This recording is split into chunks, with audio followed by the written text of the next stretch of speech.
Meet the editors. Hello, good evening. പ്രതിദിന വാർത്താ വിശകലന പരിപാടി മീറ്റ് ദി എഡിറ്റേഴ്സ് ആരംഭിക്കുന്നു. എല്ലാ പ്രേക്ഷകർക്കും സ്വാഗതം. CMRLന്റെ കരിമണൽ ഖനനാനുമതി റദ്ദാക്കിയത് മാസപ്പടി വിവാദത്തിന് പിന്നാലെയാണെന്ന് രേഖകൾ. ഖനനാനുമതി റദ്ദാക്കി വ്യവസായ വകുപ്പ് ഉത്തരവിറക്കിയത് 2023 ഡിസംബർ 18-നാണ്. ഖനനം പൊതുമേഖലയിൽ മാത്രമായി നിയന്ത്രിക്കാൻ കേന്ദ്ര നിയമ ഭേദഗതി 2019 തന്നെ ഉണ്ടായിട്ടും സർക്കാർ 5 വർഷം നിശബ്ദത പാലിച്ചുവെന്നാണ് രേഖകൾ തെളിയിക്കുന്നത്. അതേസമയം മുഖ്യമന്ത്രി വിളിച്ച യോഗത്തിന്റെ മിനിറ്റ്സ് പുറത്തുവിടാൻ മാത്യു കുഴൽനാടൻ മന്ത്രി പി രാജീവിനെ വെല്ലുവിളിച്ചു. റിപ്പോർട്ട്. CMRLന്റെ ഖനനാനുമതി റദ്ദാക്കുന്നത് സർക്കാർ വൈകിപ്പിച്ചെന്ന് തെളിയിക്കുന്ന രേഖയാണ് പുറത്തായത്. കരിമണൽ ഖനനം പൊതുമേഖലയിൽ നിയന്ത്രിക്കാൻ കേന്ദ്ര നിയമ ഭേദഗതി ഉണ്ടായിട്ടും സർക്കാർ മൗനം പാലിച്ചു. 5 വർഷത്തിന് ശേഷം മാസപ്പടി വിവാദം ആളിക്കത്തിയതിന് പിന്നാലെ 2023 ഡിസംബർ 18-നാണ് CMRLന്റെ ഖനനാനുമതി സർക്കാർ റദ്ദാക്കിയത്. വ്യവസായ വകുപ്പ് ഉത്തരവിന്റെ പകർപ്പ് റിപ്പോർട്ടറിന് ലഭിച്ചു.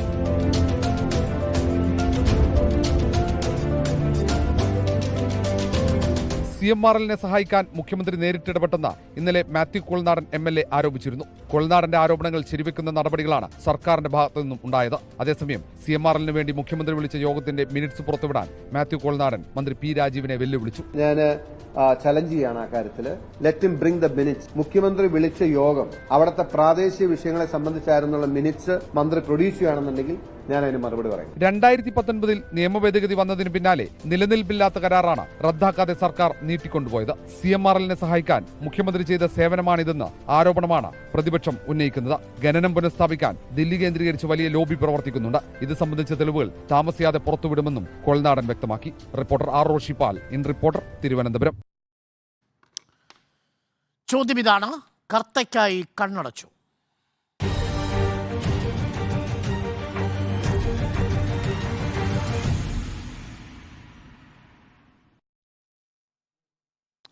ആദ്യം നമുക്കൊപ്പം MV നികേഷ് കുമാർ കൂടി ചേരുന്നുണ്ട്. MV നികേഷ് കുമാറിലേക്കാണ് നമ്മൾ ആദ്യം പോകുന്നത്. കണ്ണൂരിൽ നിന്ന് നമുക്കൊപ്പം തത്സമയം ചേരുന്നു. MV നികേഷ് കുമാർ, പ്രധാനപ്പെട്ട ചോദ്യമുള്ളത് 2019 മുതൽ 2024 വരെ കേന്ദ്രത്തിൽ ഒരു ചട്ടമുണ്ടായിട്ടും ആ ചട്ടപ്രകാരം ഈ കർത്തയുടെ ഭൂമി നോട്ടിഫൈ ചെയ്ത് ഏറ്റെടുക്കാൻ സർക്കാർ വൈകിയതെന്തുകൊണ്ടാണ്? മാത്യു കുഴൽനാടൻ്റെ പ്രധാനപ്പെട്ട ആരോപണം ഈ കാലയളവിൽ വീണ വിജയൻ്റെ അക്കൗണ്ടിലേക്ക് പണം വന്നുവെന്നും ആ പണം ഇത്തരത്തിലുള്ളൊരു ഉപകാരസ്മരണയ്ക്കായുള്ളതാണെന്നുമാണ് പറയുന്നത്. അങ്ങനെയാണെങ്കിൽ കാലങ്ങളായി 2004 മുതൽ തുടങ്ങുന്ന ഈ കർത്തയുടെ കമ്പനിയുമായി ബന്ധപ്പെട്ട അഴിമതി കഥയിൽ 2016 മുതൽ 2024 വരെയുള്ള കാലയളവിൽ ഇടതുമുന്നണിയും പങ്കുപറ്റിയിരുന്നോ എന്നതാണ് പ്രധാനപ്പെട്ട ചോദ്യം. ആ അർത്ഥത്തിലാണ് കർത്തയ്ക്കായി കണ്ണടച്ചു എന്ന ചോദ്യം നമ്മൾ ഫ്രീസ് ചെയ്തിരിക്കുന്നത്. എന്താണ് മറുപടി? വളരെ സ്പെസിഫിക് ആയിട്ടുള്ളൊരു ചോദ്യമാണത്. അതായത് 2019 മുതൽ 2023 വരെയുള്ള കാലഘട്ടത്തിൽ, അതായത് 2019 അരുൺ സൂചിപ്പിച്ചതുപോലെ തന്നെ അറ്റോമിക് മിനറൽ കൺസഷൻ ചട്ടങ്ങളിൽ ഭേദഗതി വന്നു. അപ്പോൾ 2023 വരെ ഉത്തരവ് വൈകിപ്പിച്ചത് എന്തുകൊണ്ടാണ് എന്നുള്ളതാണല്ലോ ചോദ്യം. വളരെ പ്രധാനപ്പെട്ട ഒരു ചോദ്യം തന്നെയാണത്. പക്ഷേ ഈ 2019 മുതൽ 2023 വരെയുള്ള കാലഘട്ടത്തിൽ അവിടെ കരിമണൽ ഖനനം സാധ്യമാകുമായിരുന്നില്ല. കരിമണൽ ഖനനം നടന്നിട്ടില്ല. ഇവിടെ മാത്യു കുഴൽനാടൻ്റെ തന്നെ വാദം എന്ന് പറയുന്നത് 2019 മുതൽ 2023 വരെയുള്ള കാലഘട്ടത്തിൽ കേന്ദ്ര സർക്കാരിൽ വലിയ നിലയിൽ സമ്മർദ്ദം ചെലുത്തുന്നുണ്ടായിരുന്നു ഒരു കൂട്ടർ. ആ സമ്മർദ്ദം ചെലുത്തി അവർക്ക് ഇക്കാര്യത്തിലൊരു ഇളവ് വരുത്താൻ കഴിയുമോ എന്നുള്ള പരിശോധനയാണ് ഈ പറയുന്ന 4 വർഷത്തെ കാലഘട്ടത്തിൽ ഉണ്ടായിരുന്നത് എന്നുള്ളതാണ്. അവിടെ കരിമണൽ ഖനനം നടത്താൻ വേണ്ടി പിണറായി വിജയൻ സർക്കാർ കരിമണൽ കർത്തയെ അനുവദിച്ചു എന്നും ആ ഘട്ടത്തിൽ മുഖ്യമന്ത്രിയുടെ മകൾ തൈക്കണ്ടിയിൽ വീണയുടെ ബാങ്ക് അക്കൗണ്ടിൽ 5 ലക്ഷം രൂപ വെച്ച് മാസപ്പടി വന്നു എന്നുള്ള നറേറ്റീവ് ഇവിടെ ഇല്ല. യഥാർത്ഥത്തിൽ മാത്യു കുഴൽനാടന് തന്നെ അങ്ങനെ ഒരു ആഖ്യാനമില്ല. അതുകൊണ്ട് 2019 മുതൽ 2023 വരെയുള്ള കാലയളവിൽ ഉത്തരവ് വൈകിപ്പിച്ചുകൊണ്ട് സംസ്ഥാന സർക്കാർ കരിമണൽ കർത്തയ്ക്ക് ഖനനം നടത്താനുള്ള അനുമതി നൽകി. ആ ഘട്ടത്തിൽ വീണയുടെ അക്കൗണ്ടിൽ പണം വീണുകൊണ്ടിരുന്നു എന്ന് പറയുന്ന ആഖ്യാനം വളരെ ദുരുപദിഷ്ടവും വളരെ സങ്കുചിതവുമാണ് എന്നുള്ളതാണ് ആദ്യഘട്ടത്തിൽ എനിക്ക് പറയാനുള്ളത്. പക്ഷേ അതിനപ്പുറത്തേക്ക് 2016 പിണറായി വിജയൻ സർക്കാർ, ഒന്നാം പിണറായി വിജയൻ സർക്കാർ അധികാരത്തിലേറുന്നത്. 2016 ഒരു പ്രത്യേകതയുണ്ട്. അരുൺ അറിയാവുന്നതുപോലെ സുപ്രീം കോടതി വിധി വന്നതാണ്. നമുക്കറിയാം, സിംഗിൾ ബെഞ്ച്, ഡിവിഷൻ ബെഞ്ച്, സ്വാഭാവികമായും പിന്നീട് ഒരു മേൽക്കോടതി ഉള്ളത് സുപ്രീം കോടതിയാണ്. ആ സുപ്രീം കോടതിയിൽ ഒരു വിധിന്യായം ഉണ്ടായ സ്ഥിതിക്ക് സ്വാഭാവികമായും കരിമണൽ കർത്തയെ സഹായിക്കണമായിരുന്നുവെങ്കിൽ പിണറായി വിജയൻ സർക്കാരിന്, ഒന്നാം പിണറായി വിജയൻ സർക്കാരിന് തന്നെ NOC നൽകാൻ കഴിയുമായിരുന്നു, കരിമണൽ കർത്തയ്ക്ക് ഖനനാനുമതി നൽകാൻ കഴിയുമായിരുന്നു. അത് ചെയ്തില്ല. കാരണം CPM-ന്റെ 2001 മുതലുള്ള ചരിത്രം നമ്മൾ പരിശോധിച്ചാൽ, ഇടതുപക്ഷ ജനാധിപത്യ മുന്നണിയുടെ നയം പരിശോധിച്ചാൽ കരിമണൽ സ്വകാര്യ മേഖലയ്ക്ക് കൊടുക്കരുത് എന്നുള്ളതായിരുന്നു. 2001 മുതൽ 2006 വരെയുള്ള AK ആന്റണി സർക്കാർ, പിന്നീട് ഉമ്മൻചാണ്ടി സർക്കാർ, ഈ രണ്ട് സർക്കാരുകളും കരിമണൽ കർത്തയ്ക്ക് ഖനനാനുമതി അനുവദിച്ചപ്പോൾ അതിനെതിരായി ശക്തമായി പ്രക്ഷോഭ രംഗത്തുണ്ടായിരുന്ന പാർട്ടിയാണ് CPM മുന്നണിയാണ് LDF. അതുകൊണ്ട് തന്നെ 2016 സുപ്രീം ഇടതുപക്ഷ ജനാധിപത്യ മുന്നണി സർക്കാർ, പിണറായി വിജയൻ സർക്കാർ കരിമണൽ കർത്തയ്ക്ക് ഖനനാനുമതി അനുവദിച്ചിട്ടില്ല. അപ്പോൾ ഈ രണ്ട് കാര്യങ്ങൾ കൊണ്ട് തന്നെ അതിൽ ഏതെങ്കിലും തരത്തിൽ ഒരു കണ്ണടക്കലിൻ്റെ ആംഗിൾ ഇല്ല എന്നാണ് എനിക്ക് തുടക്കത്തിൽ പറയാനുള്ളത്. അതിലെനിക്കൊരു സംശയം കൂടി, ഞാൻ മറ്റ് അതിഥികളിലേക്ക് വരുന്നതിന് മുമ്പ് അങ്ങ് കണ്ണൂരായതിനാൽ ഉള്ളൊരു സംശയം കൂടി ഞാൻ ചോദിച്ചു പോകുന്നു, അതിനകത്തൊരു ക്ലാരിറ്റി വരുത്തുന്നത്. ഈ 8/4/2016 മുതൽ 2019 വരെ ഖനനം നടന്നില്ല എന്നുള്ളത് യാഥാർത്ഥ്യമാണെന്ന് ഞാനും അംഗീകരിക്കുന്നു. 2024 നമ്മൾ ഈ ചർച്ച ചെയ്യുന്ന നിമിഷം വരെ അത്തരമൊരു ഖനനം നടന്നിട്ടില്ല. ചുരുങ്ങിയ പക്ഷം 2023 ഡിസംബർ മാസം 18-ാം തീയതി വരെ ഈ സർക്കാർ ഉത്തരവ്, പാട്ടക്കരാർ റദ്ദു ചെയ്യുന്നതടക്കമുള്ള ഘട്ടം നടക്കുന്നതുവരെയും ഖനനം നടന്നിട്ടില്ല. പക്ഷേ സുപ്രീം കോടതി ഉത്തരവിൽ പറയുന്ന വളരെ പ്രധാനപ്പെട്ട ഒരു ഭാഗമുണ്ട്. ഇത് കർത്തയുടെ ഭൂമിയാണ്. കർത്തയുടെ ഭൂമി നോട്ടിഫൈ ചെയ്ത് സർക്കാരിന് ഏറ്റെടുക്കാമായിരുന്നു. അങ്ങനെ ഏറ്റെടുത്തിരുന്നെങ്കിൽ 2004 മുതൽ ആന്റണി സർക്കാർ കൊടുത്ത ലീസ് എഗ്രിമെന്റ് അങ്ങനെ റദ്ദാകുമായിരുന്നു. അങ്ങനെ ആന്റണി സർക്കാർ കൊടുത്ത ലീസ് എഗ്രിമെന്റ് റദ്ദാവാതിരിക്കാൻ ഈ സർക്കാർ മനഃപൂർവ്വം അത് നോട്ടിഫൈ ചെയ്ത് ഏറ്റെടുത്തില്ല. അപ്പോൾ 2016 വന്ന സുപ്രീം കോടതി വിധി അനുസരിച്ച് എന്തുകൊണ്ട് ഈ സർക്കാർ കർത്തയുടെ ഭൂമി നോട്ടിഫൈ ചെയ്തില്ല? അത് ചോദ്യമല്ലേ MV നികേഷ് കുമാർ? നോക്കൂ അരുൺ, എൻ്റെ കയ്യിൽ ഇപ്പോൾ സുപ്രീം കോടതി വിധിയില്ല. ഞാൻ ഇന്ന് മാത്യു കോൾനാടൻ്റെ വാർത്താ സമ്മേളനത്തിലൂടെയാണ് ഇങ്ങനെ ഒരു കാര്യം സുപ്രീം കോടതി വിധിയിലുണ്ട് എന്ന് മനസ്സിലാക്കുന്നത്. അതിൻ്റെ വെർബാറ്റം എന്താണ് അരുണ് പറയാമെങ്കിൽ പറഞ്ഞു The dismissal of the appeal shall not prevent the state from invoking its right under section 17A(2) of the act by issuing notification in respect of mineral deposit in question. സർക്കാരിൻ്റെ അവകാശം, ആ മിനറൽസിലുള്ള അവകാശം സ്ഥാപിച്ചു കിട്ടാൻ വേണ്ടി minerals ആക്ടിൻ്റെ 17A(2) പ്രകാരം സ്റ്റേറ്റിന് ഈ ഭൂമി നോട്ടിഫൈ ചെയ്യാനുള്ള അവകാശമുണ്ട് എന്നതാണ് 2016 ഏപ്രിൽ മാസം 8-ാം തീയതി വന്ന സുപ്രീം കോടതി വിധി. ഈ വിധി അനുസരിച്ച് 9/4/2016 ഏറ്റെടുക്കാം. എനിക്കറിയില്ല അതെങ്ങനെയാണ് സുപ്രീം കോടതി ഈ വിധിയിൽ വരുന്നത് എന്നുള്ളത് സംബന്ധിച്ച് എനിക്ക് ആ വിധിന്യായം പൂർണ്ണമായും വായിച്ചു നോക്കിയാൽ മാത്രമേ എനിക്ക് അക്കാര്യത്തിലൊരു വാദം പറയാൻ കഴിയൂ. പക്ഷേ ഒരു പ്രഥമ ദൃഷ്ടി എനിക്ക് തോന്നുന്നതെന്ന് പറഞ്ഞാൽ, നമുക്കറിയാവുന്നതുപോലെ ലാൻഡ് ഇപ്പോൾ എൻ്റെതായിരിക്കും. ഇപ്പോൾ കൊല്ലം ആലപ്പുഴയിലുള്ള ഈ പറയുന്ന കരിമണൽ ഡിപ്പോസിറ്റുള്ള ആ ലാൻഡ് ചിലപ്പോൾ എൻ്റെതായിരിക്കും. പക്ഷേ അവിടെയുള്ള ധാതുക്കൾ എന്ന് പറയുന്നത് സർക്കാരിൻ്റെ സ്വത്താണ്. ആ സർക്കാരിൻ്റെ സ്വത്ത് ആണ് നമ്മൾ പാട്ടത്തിന് കൊടുക്കുന്നത്, അല്ലേ? ഈ പറയുന്ന CMRL-നോ അല്ലെങ്കിൽ മറ്റേതെങ്കിലും പൊതുമേഖലാ സ്ഥാപനത്തിനോ പാട്ടത്തിന് കൊടുക്കുന്നത് സർക്കാർ NOC നൽകി പാട്ടത്തിന് നൽകുന്നത് സർക്കാരിൻ്റെ സ്വത്തായതുകൊണ്ടാണ്. അപ്പോൾ അതേതെങ്കിലും തരത്തിൽ തിരിച്ചെടുക്കേണ്ട സാഹചര്യം ഇല്ല എന്ന് മാത്രമല്ല, 2016 ഒരു പുതിയ സർക്കാർ അധികാരത്തിൽ വരികയാണ്. ആ ഘട്ടത്തിലാണ് സുപ്രീം കോടതിയുടെ അന്തിമ വിധി അക്കാര്യത്തിൽ ഉണ്ടാകുന്നത്. സുപ്രീം കോടതിയുടെ അന്തിമ വിധി വരുന്നതോടുകൂടി അത് ലോ ഓഫ് ദ ലാൻഡ് ആണ്. സ്വാഭാവികമായിട്ടും നമുക്ക് രാഷ്ട്രീയത്തിലേക്കൊന്ന് തിരികെ പോകൂ അരുൺ. നമ്മൾ വളരെ നിഷ്കളങ്കരായി അഭിനയിക്കേണ്ട കാര്യം ഇക്കാര്യത്തിലുണ്ട് എന്ന് ഞാൻ കരുതുന്നില്ല. 2001 മുതൽ 2024 വരെയുള്ള കാലഘട്ടത്തിൽ ഇതൊന്നും നമ്മൾ പത്രത്തിൽ വായിച്ചറിയുന്ന കാര്യങ്ങളല്ല. ഞാൻ ആ കാലഘട്ടത്തിൽ തന്നെ ആദ്യത്തെ വാർത്താ ചാനലിൽ ഇത്തരം വിഷയങ്ങൾ കൈകാര്യം ചെയ്യുന്ന ആളാണ്. ആ ഘട്ടത്തിൽ കുഞ്ഞാലിക്കുട്ടിയുടെ നേതൃത്വത്തിൽ അന്നത്തെ വ്യവസായ വകുപ്പിൽ ഈ പറയുന്ന കർത്തയുടെ കമ്പനിക്ക് ഇതിൻ്റെ അനുമതി നൽകിയിട്ടുള്ളത് അന്നത്തെ UDF സർക്കാരാണ്. പ്രത്യേകിച്ച് കുഞ്ഞാലിക്കുട്ടിയുടെ നേതൃത്വത്തിലുള്ള UDFിലെ ഒരു ലോബിയാണ് ഇതിന് അനുമതി നൽകിയിട്ടുള്ളത്. അതിനെതിരെ ഏറ്റവും ശക്തമായിട്ടുള്ള പ്രക്ഷോഭം ആരംഭിച്ചിട്ടുള്ളത് ഇടതുപക്ഷ ജനാധിപത്യ മുന്നണിയാണ്. അതിനോടൊപ്പം VS അച്യുതാനന്ദൻ ചേരുകയായിരുന്നു ചെയ്യുന്നത്. പിന്നീട് വന്ന VS അച്യുതാനന്ദൻ ഇതിനെ നഖശിഖാന്തം എതിർക്കുകയും കർത്തയ്ക്ക് അനങ്ങാൻ പറ്റാത്ത ഒരു സാഹചര്യം സൃഷ്ടിക്കുകയും ഒക്കെ ചെയ്തിരിക്കുന്നു എന്നുള്ളതാണ്. നമുക്ക് വേണമെങ്കിൽ പറയാം, ആ കാലഘട്ടത്തിൽ പോലും കുഞ്ഞാലിക്കുട്ടിയെ സംരക്ഷിച്ചത് പിണറായി വിജയൻ കൂടിയാണ് എന്ന്. അങ്ങനെ പിണറായി വിജയൻ കൂടിയാണ് എന്ന വാദത്തിൽ നിന്നുകൊണ്ട് പറയുകയാണെങ്കിൽ 2016 പിണറായി വിജയൻ അധികാരത്തിൽ വരുമ്പോൾ പിണറായി വിജയന്റെ കയ്യിൽ ഒരു സുപ്രീം കോടതി ഉത്തരവ് മുട്ടായി പോലെ കിട്ടുകയാണ്. ആ മുട്ടായി പോലെ കിട്ടിയ ഉത്തരവ് വ്യവസായ നയത്തിന്റെ ഭാഗമായി എന്നാണ് മാത്യു കുഴൽനാടന്റെ ആക്ഷേപം. 2016 മുതൽ 2019 വരെയുള്ള കാലഘട്ടത്തിൽ വളരെ എളുപ്പത്തിൽ ഈ പറയുന്ന ഖനനാനുമതി നൽകാൻ കഴിയുമായിരുന്നു. ഇല്ല, കഴിയില്ല. കാരണം സർക്കാർ അവിടെ പ്രതിഷേധമുണ്ട്. അവിടെ 2007 തന്നെ VS അച്യുതാനന്ദന്റെ കാലത്ത് ഇടതുമുന്നണി സർക്കാർ കൊണ്ടുവന്ന ഖനനത്തിന്റെ നയമുണ്ട്. ആ നയത്തെ മറികടന്നുകൊണ്ട് ഇടതുമുന്നണിക്ക് പോവുക സാധ്യമല്ല. പക്ഷേ പിണറായി വിജയൻ എന്താ ചെയ്തത്? മാത്യു കുഴൽനാടന്റെ ആരോപണം അനുസരിച്ച് സുപ്രീം കോടതി വിധി പ്രകാരം ആ സുപ്രീം കോടതി വിധി പരിപാലിക്കപ്പെടും എന്നുകൂടി 2018 വ്യവസായ നയത്തിൽ എഴുതി ചേർത്തു എന്നാണ് മാത്യു കുഴൽനാടന്റെ ആക്ഷേപം. എന്ന് പറഞ്ഞാൽ അത് കർത്തയ്ക്ക് അനുകൂലമാണ്. മാത്രവുമല്ല, നോട്ടിഫൈ ചെയ്യുന്നില്ല, ലീസ് എഗ്രിമെന്റ് തുടരുന്നു. CMRL 2 ആവശ്യമല്ലേ ഉണ്ടായിരുന്നുള്ളൂ MV നികേഷ് കുമാർ. ഇതൊരു കാലഘട്ടത്തിലും ഈ 2016 സുപ്രീം കോടതി ഉത്തരവ് പ്രകാരം ഈ ലാൻഡ് ഒരിക്കലും നോട്ടിഫൈ ചെയ്യപ്പെടരുത്. നോട്ടിഫൈ ചെയ്യപ്പെടാതിരുന്നാൽ ലീസ് എഗ്രിമെന്റ് ഇൻടാക്റ്റ് ആണ്.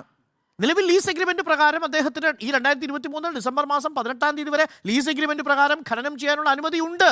പക്ഷേ രാഷ്ട്രീയമായ കാരണങ്ങളാൽ അതിന് കഴിയുന്നില്ല, അത്രയേ ഉള്ളൂ.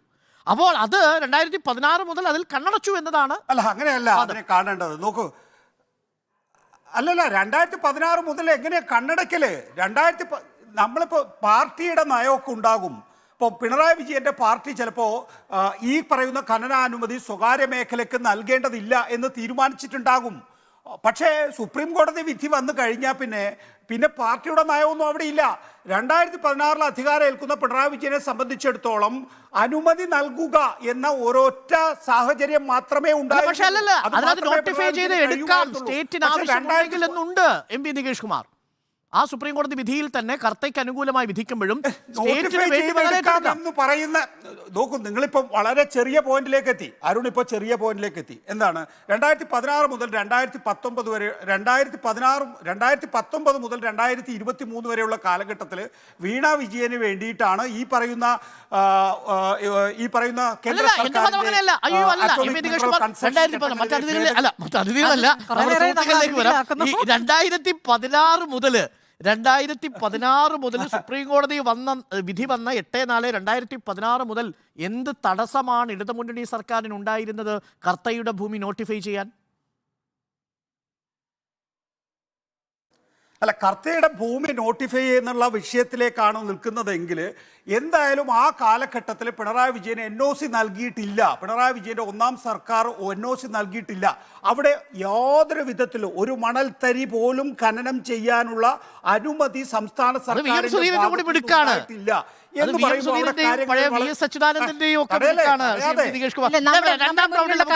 ഡിബേറ്റ് ചെയ്യാം. നമുക്കൊപ്പം സ്മൃതി കൂടിയുണ്ട്. സ്മൃതി ഈ വിഷയം ഇപ്പോൾ ഡിബേറ്റ് ചെയ്ത ആളും കൂടിയാണ്. അല്ല, ഞാൻ പറഞ്ഞു 2016 സുപ്രീം കോടതി വിധി വരുന്നു. അത് ലോ ഓഫ് ദി ലാൻഡ് ആണെന്നാണല്ലോ പറയുന്നത്.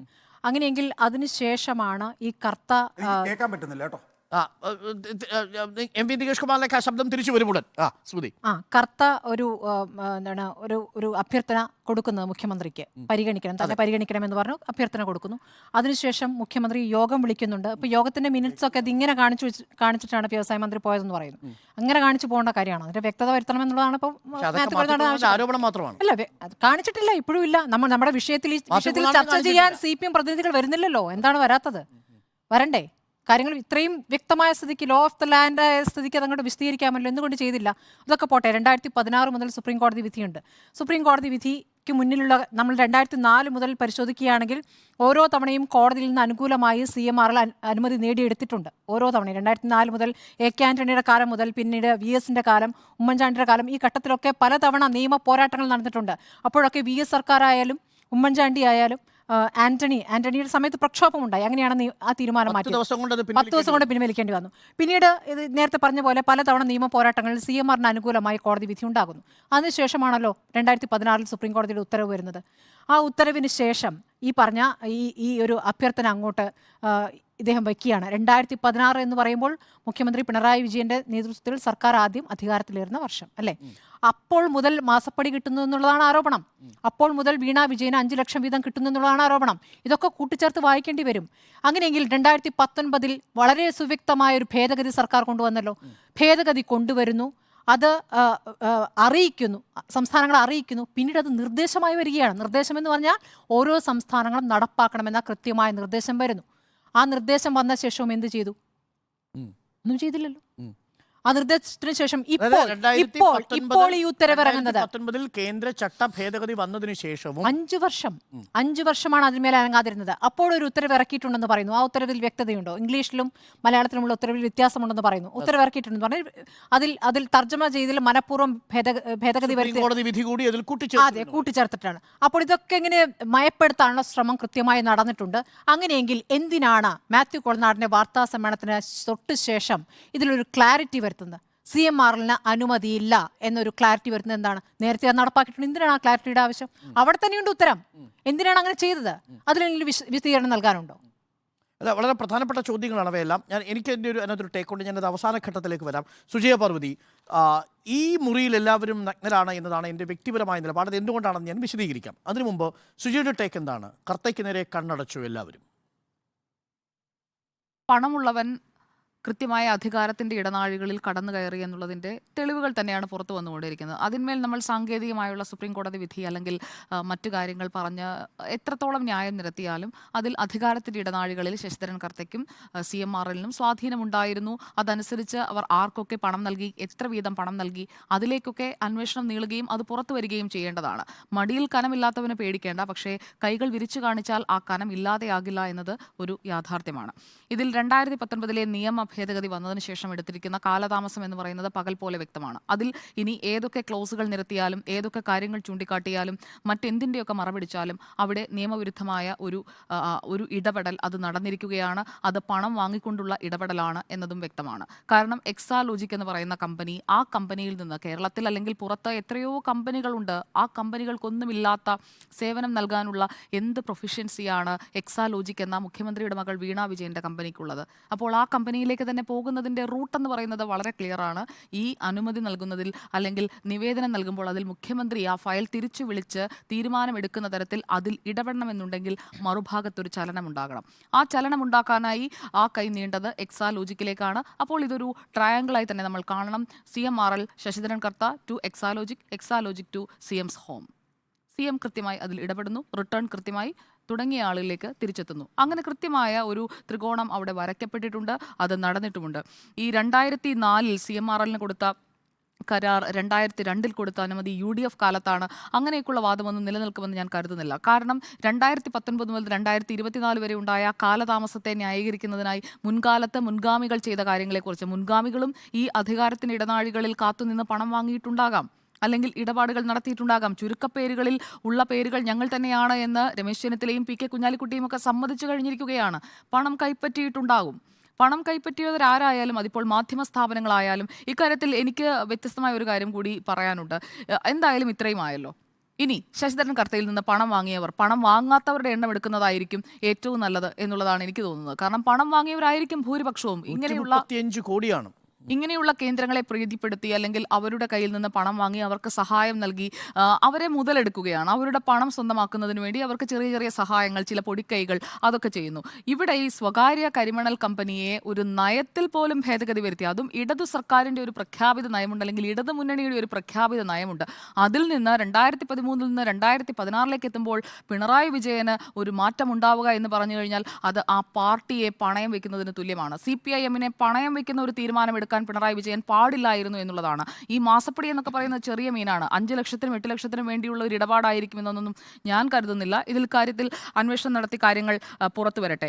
ഇതിൽ കേന്ദ്ര സർക്കാർ 2019 ഫെബ്രുവരി 20-നാണ് ആറ്റമിക് മിനറൽസ് ഖനനം സ്വകാര്യ മേഖലയിൽ പാടില്ല എന്ന് തീരുമാനിക്കുന്നത്. സ്വകാര്യ ഖനനത്തിനുള്ള എല്ലാ കരാറുകളും റദ്ദാക്കണം എന്ന ഉത്തരവിറങ്ങുന്നത് 2019 മാർച്ച് 19-ാം തീയതിയാണ്.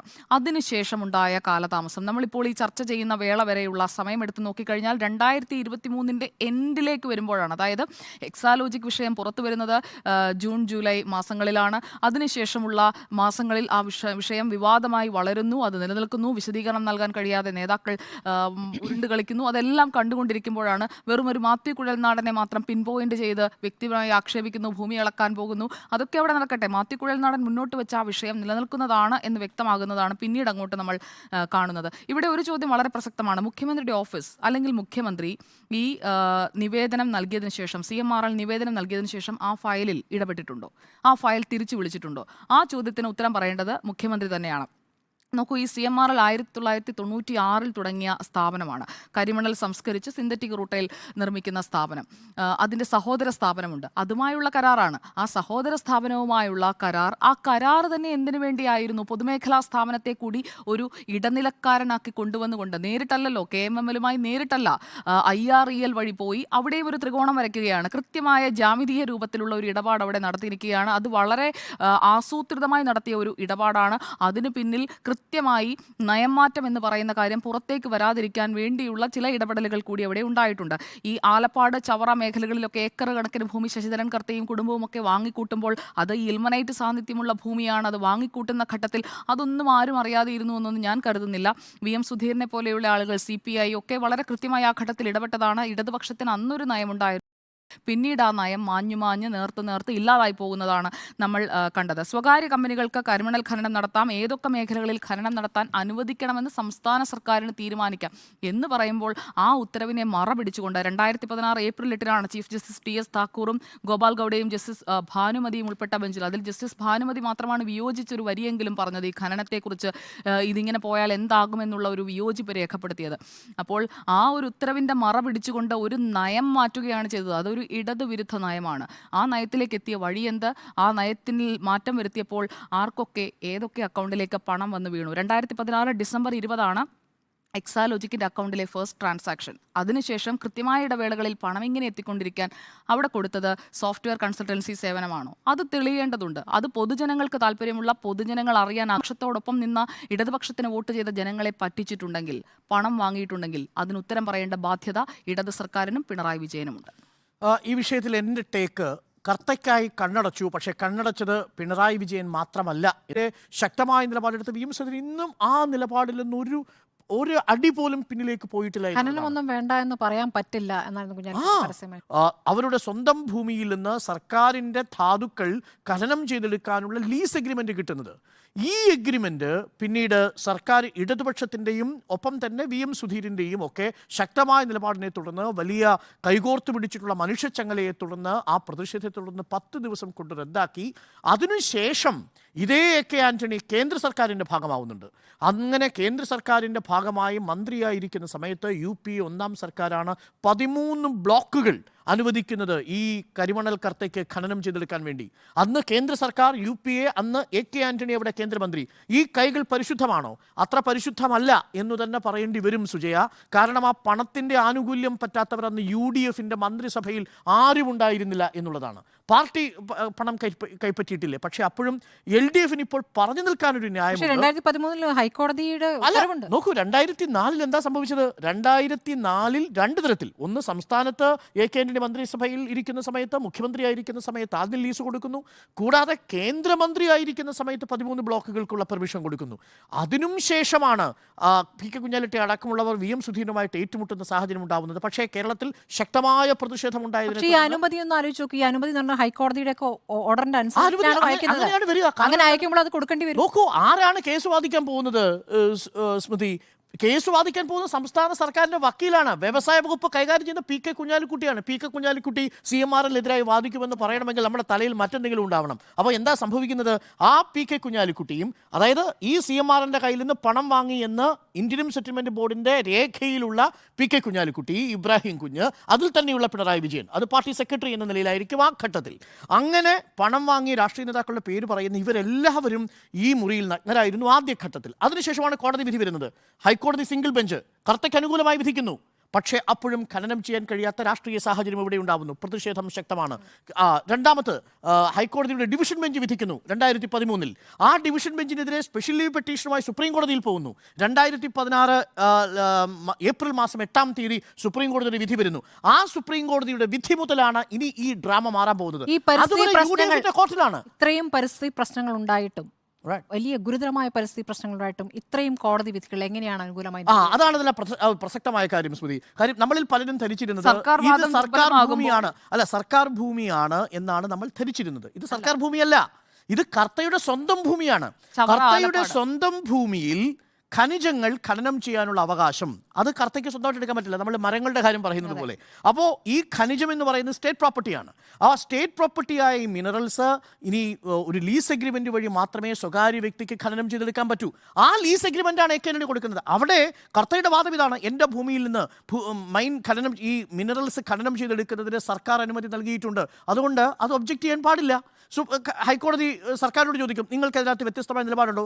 UDF-ന് ഖനനത്തിന്റെ കാര്യത്തിൽ, ഖനിജങ്ങളുടെ കാര്യത്തിൽ ഒരൊറ്റ നയമേ ഉള്ളൂ, അത് സ്വകാര്യവൽക്കരണവുമാകാം, സ്വകാര്യ മേഖലയിലുമാവാം. പക്ഷേ LDF-ന് 2007 വരെ ഒരു നയം ഉണ്ടായിരുന്നില്ല. 2007 ഒരു നയം സർക്കാർ അധികാരത്തിൽ വരുമ്പോൾ VS ഗവൺമെന്റ് ഉണ്ടാക്കുന്നുണ്ട്.